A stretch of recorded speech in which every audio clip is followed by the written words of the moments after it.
আল্লাহ রব্বুল আলামিন বলেন এই দুনিয়াটা হলো ধোঁকা প্রতারণা ছাড়া আর কিছুই না।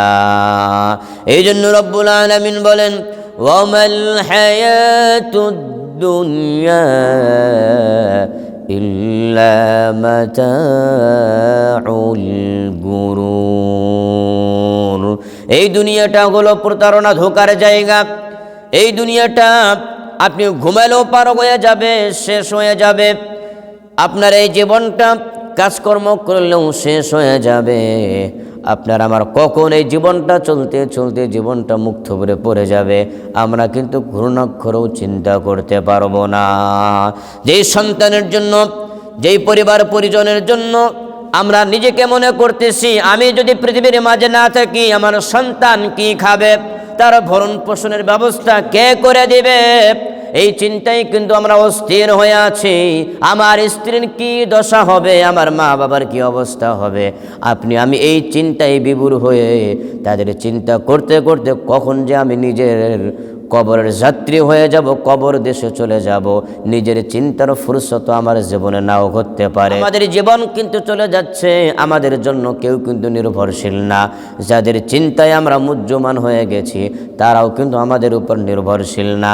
কারণ হলো আপনি আমি থাকবো না, আল্লাহ রব্বুল আলামিন আমার সন্তান, আমার স্ত্রী, আমার পরিবার পরিজন যারা আছে, এমনকি আমি সহ রব্বুল আলামিন সৃষ্টি করার 50,000 বছর আগেই আল্লাহ রব্বুল আলামিন আমার হায়াত মৌত রিজিক সব কিছু সৃষ্টি করে দিয়েছেন। কথা বলেন ঠিক না বেঠিক?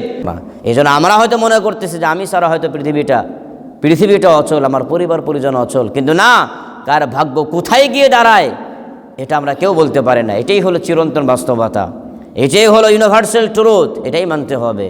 কিন্তু আমরা যে জিনিসটা আমাদের সবচেয়ে বেশি মানা দরকার, বিশ্বাস করা দরকার, আমলে নেওয়া দরকার, সেটাই হলো মৃত্যু। এই মৃত্যুর কথা আমরা স্মরণ করি না বলে আমরা দুনিয়ার এই মোহের মধ্যে আমরা আটকে আছি এবং আমরা এই দুনিয়ার এই স্বাদ থেকে, লাজ্জাত থেকে, মজা থেকে আমরা এই মোহ থেকে বের হতে পারতেছি না। এই জন্য রাসূল করিম সাল্লাল্লাহু আলাইহি ওয়াসাল্লাম বলেছেন তোমরা যদি এই দুনিয়ার ভোগ বিলাসিতা, বিত্ত বৈভব থেকে যদি বের হতে চাও, দুনিয়ার এই লাজ্জাত থেকে, মজা থেকে যদি নিজেকে বের করতে চাও, বিশ্ব নবী রাহমাতুল্লিল আলামিন একটা প্রেসক্রিপশন তিনি বলে দিয়েছেন, আকসিরু যিকর হাযিবিল লাজ্জাতিল মাউত। বিশ্ব নবী বলেন এই দুনিয়ার মোহ তোমাদের কাটতে পারে।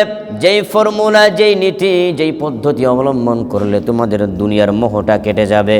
বিশ্বনবী বলেন বেশির থেকে বেশি তোমরা মৃত্যুর কথা স্মরণ করো, দেখবা যে দুনিয়ার মোহ, দুনিয়ার আকর্ষণ, অ্যাট্রাকশন তোমাদেরকে আকর্ষণ করতে পারবে না।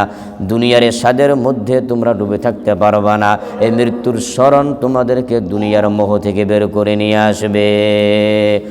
মায়া ঘেরা রঙিন এই পৃথিবী নয়তো সুখের খনি, নয়তো সুখের খনি। মায়া ঘেরা রঙিন এই পৃথিবী নয়তো সুখের খনি, নয়তো সুখের খনি।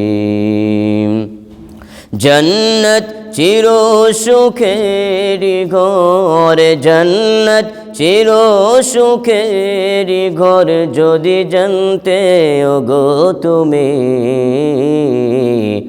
মায়া ঘেরা রঙিন এই পৃথিবী নয়তো সুখের খনি, নয়তো সুখের খনি। ঠিক না বে ঠিক? তার মানে এই মায়া ঘেরা রঙিন পৃথিবীতে আমরা কেউ সুখ শান্তি কখনোই খুঁজে পাবো না। পৃথিবীর মাঝে কোনো মানুষই শান্তিতে নাই, আরামে নাই। এই দুনিয়া তো আরামাইশ করার জন্য নয়। আইশ ও ইশরত কে লিয়ে ये दुनिया नहीं, याद राख तू बंदा है मेहमान नहीं। এই দুনিয়া তো আরামাইশ করার জন্য দুনিয়া নয়, আমরা হলাম বান্দা, আমরা কিন্তু মেহমান নই। আমরা দুনিয়ার মধ্যে আমরা কিন্তু আব্দুল্লাহ হিসাবে, আল্লাহর বান্দা হিসাবে কিন্তু আমরা এসেছি। আমরা কিন্তু মেহমান হিসাবে পৃথিবীর মাঝে আসি নাই যে আমার সব কিছুর ভরণ পোষণ আমার মেজবান যিনি তিনি বহন করবেন। কথা বুঝতে পারছেন? এই জন্য বলা হয় আয়েশ ইশরাত কে লিয়ে ইনসান হে, ইয়াদ রাখ তু বান্দা হায় মেহমান হে। अमल से ज़िंदगी बनती है, जन्नत भी जहन्नम भी, यह खाकी अपनी फितरत में मिलती है, ना नूरी है ना नारी। মনে রাখবেন, আমলের মাধ্যমে কিন্তু আমাদের জীবনটা গঠিত হয়। মনে করা যাবে না যে আমি আমার মতো করে জীবন যাপন করব আর আপনি অমর হয়ে থাকবেন। মনে রাখবেন, আপনি যতটুকু আমল করবেন, আপনি কিন্তু অমরত্ব নিয়ে পৃথিবীর মাঝে আসেন নাই। একটা সময় কিন্তু আপনি যে মাটিতে সৃষ্টি হয়েছেন, মাটির মধ্যেই কিন্তু আপনাকে একদিন সারখার হয়ে যেতে হবে, মিশে যেতে হবে। এটাই হলো ধ্রুব বাস্তবতা।